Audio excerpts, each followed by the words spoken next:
Informasi berikutnya, Saudara. Polisi menyatakan pembakaran gedung sekolah di Pegunungan Bintang, Papua diduga kuat dilakukan KKB, pimpinan Ananias Atimimin yang selama ini menebar teror di wilayah Pegunungan Bintang.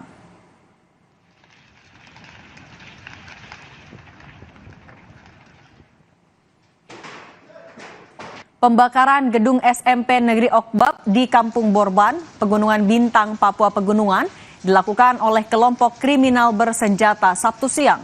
Seluruh bangunan sekolah habis terbakar, membuat ratusan siswa tidak bisa belajar. Polisi menduga kuat aksi pembakaran ini dilakukan KKB pimpinan Ananias Atimimin yang selama ini menebar teror di wilayah Pegunungan Bintang.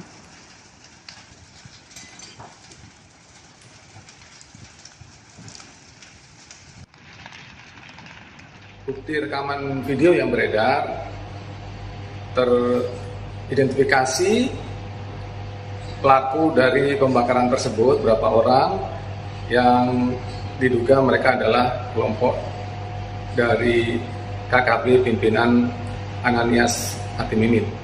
Lokasi dari pembakaran tersebut juga memang distrik yang hanya bisa ditempuh dengan pesawat dan tidak ada aparat keamanan yang berada di Kampung Borban tersebut.